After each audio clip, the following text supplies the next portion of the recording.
Jon Krakauer wrote a best-selling book a number of years back called Into the Wild. The book goes on to tell the true tale of a strong-willed 24-year-old named Chris McCandless who in April of 1992 took off into the Alaskan wilderness in search for adventure and to find himself.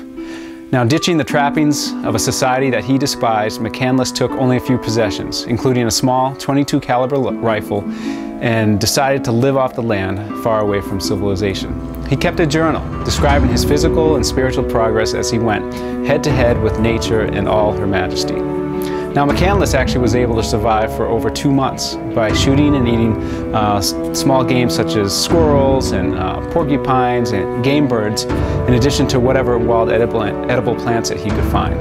And on June 9th, 1992, in his personal journal, he wrote that he actually managed to kill a moose. However, because he failed to process and preserve the meat properly, within days it spoiled and was covered with maggots, making it unusable.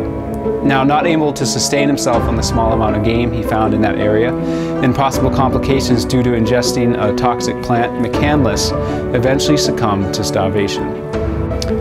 Now, many argue that if McCandless had known how to properly process and preserve the meat from that moose that he found, he would still be alive today.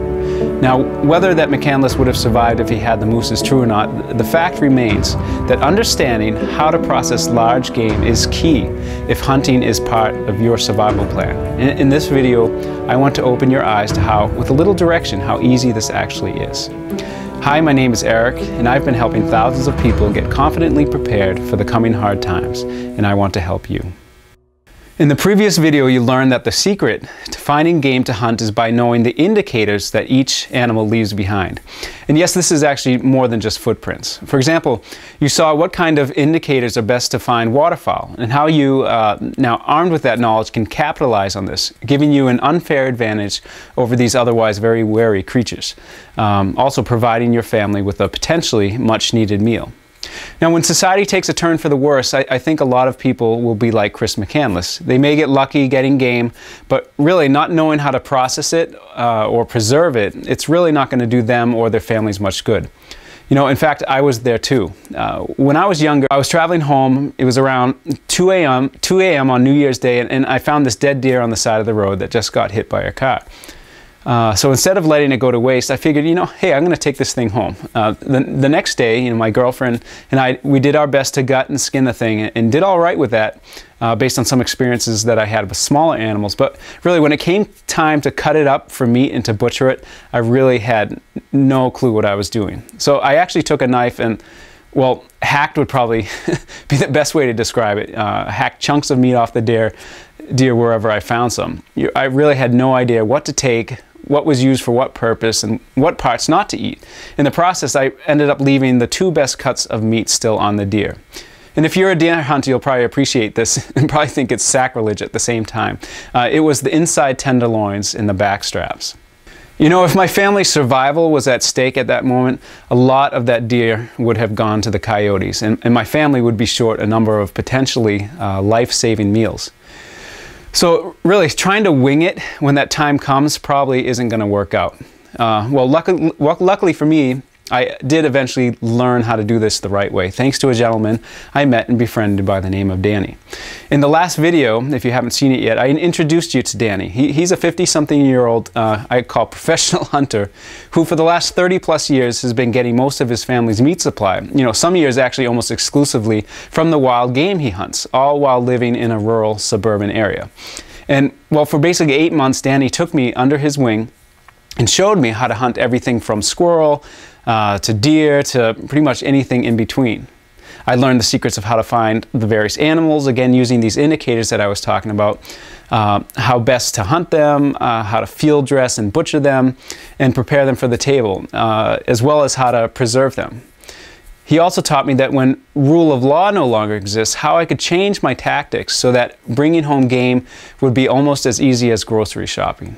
Basically, I learned the A to Z's of survival hunting, and by so doing, he really took the intimidation out of the whole process. And the same can apply to you.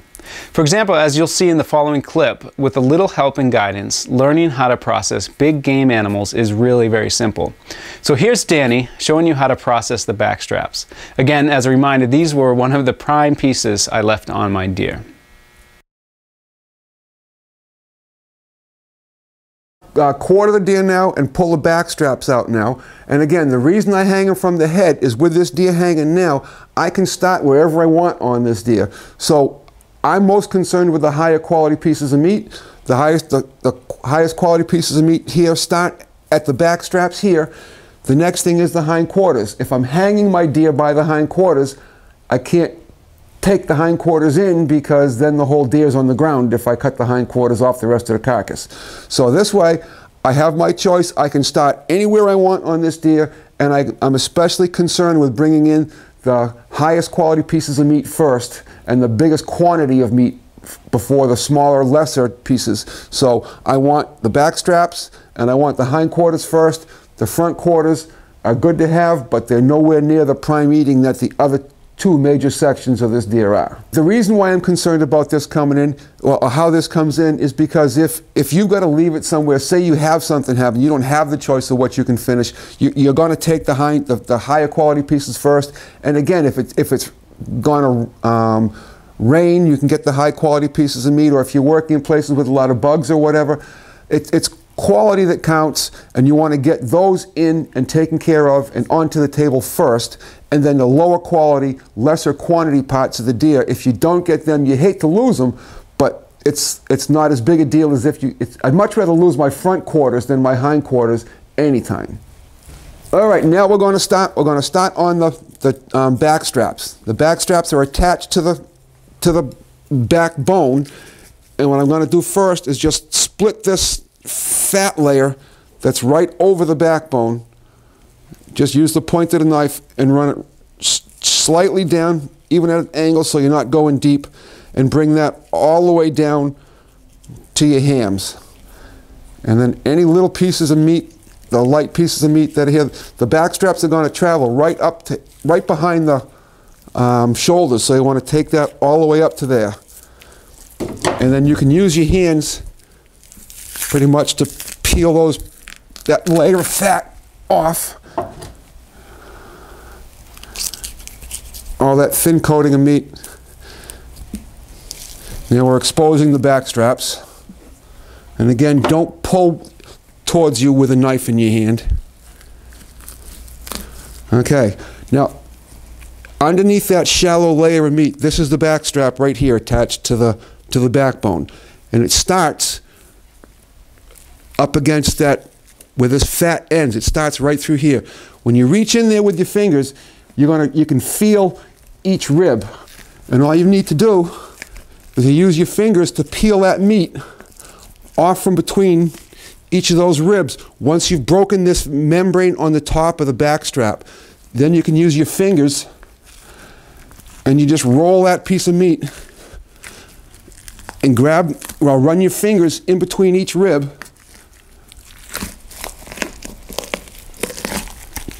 Some of these come out easier than others.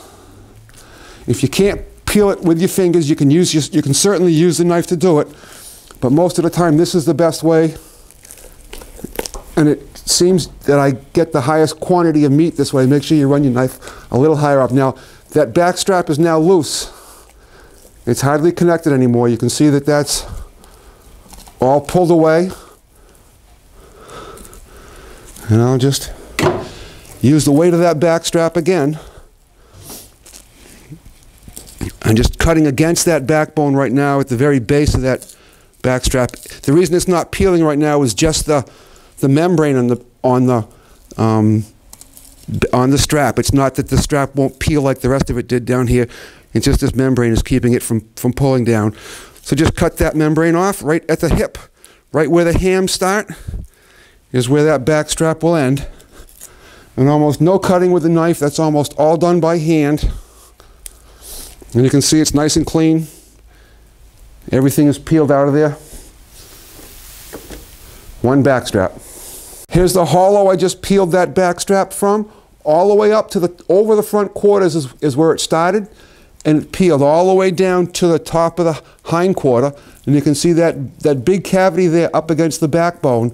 And with your fingers, like I said, you just find the ribs and run your fingers between each rib, and that meat will just peel right out of there.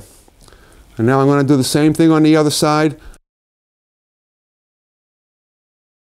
First thing we're going to do on this deer is cut the back strap, and what we want to do on this is relieve this sinew from the back side of the strap. And to do that, we flip the back strap over so the sinew is tight onto the cutting board. You want it as flat as can be. And then, with a decent long knife, actually this would be better if it was closer to the edge. With a decent long knife, as sharp as you can get a knife, cuts at an angle down into the back strap almost to the board. Bring your knife parallel to the board so that hopefully hopefully that sinew is between your knife and the cutting board, and then run the knife right along that sinew.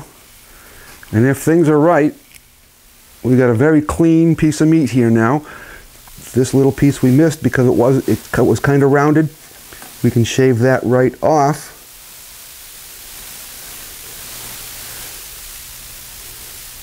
Pick that up so you can get the knife under it, and run the knife between the meat and that sinew cover. I call it plastic wrap. All that right off. Now, turn that other side around. Lay the knife flat down on the cutting board again. Keep that blade so it's riding between the sinew and the back strap itself. And again, nice clean piece of meat. This sinew's all done. We're all set with that. Now, to cut that into steaks, over the years I found the older I get, the thicker I like my venison steaks so that they stay as rare as can be. Back straps I like to cut 1.5 to 2 inches thick, and cut them at an angle so you can add size by a elongated cut instead of a straight 90-degree cut. So you make these kind of like petite fillets, and a sharp knife will keep that edge clean. But again, keep the knife at about a 45 so you can make these as big as possible. Alright, and we'll cut steaks out of the second half. And that last piece, trim off the tail. And this doesn't need any more trimming. This is all set for packaging now. There we go. There's one back strap done. So after I learned these skills from Danny, I can't begin to describe the feeling of confidence that you get knowing how to find and hunt and process, and really beyond that, how to cook and preserve for the long term, if necessary, wild game that you've harvested yourself. You know, I want you to think about that for a second. The kind of confidence that you'll have when you learn these same skills. And let me tell you, you can. You can just like I did. You know, it will be these skills or skills like these that will really bless your family during either a personal economic crisis or during a more large-scale disaster where stores and restaurants are no longer resupplied. You will have developed a set of skills that will keep your family alive until things return to normal. This confidence in knowing that you can meet the challenges the future may bring is really the ultimate benefit of learning a skill such as hunting. And when your family looks to you instead of a government as their hero, it will be well worth it. So, where does that leave us now? Well, you know, you've been shown in the last video that knowing what to look for can greatly increase your odds of finding and getting game. And in this video, you've seen that processing a larger game animal like a deer is not that intimidating if you're shown step by step how to do it. So in the next video, I'm going to kind of go beyond this. You're going to see exactly how the skills you develop from hunting go beyond just bringing home food. You'll see how they easily translate to the skills that may just keep you alive when society collapses and becomes a very violent place. As a final note, I really appreciate all the great comments and questions that have come my way through email and through the comment sections below. So definitely, guys, keep them coming. And again, I'd love to hear any other ones that you have, any questions that you have. And also, Danny told me to feel free to direct any his way, and I'll get some answers for you from him. So until then, guys, stay safe, and thanks for watching.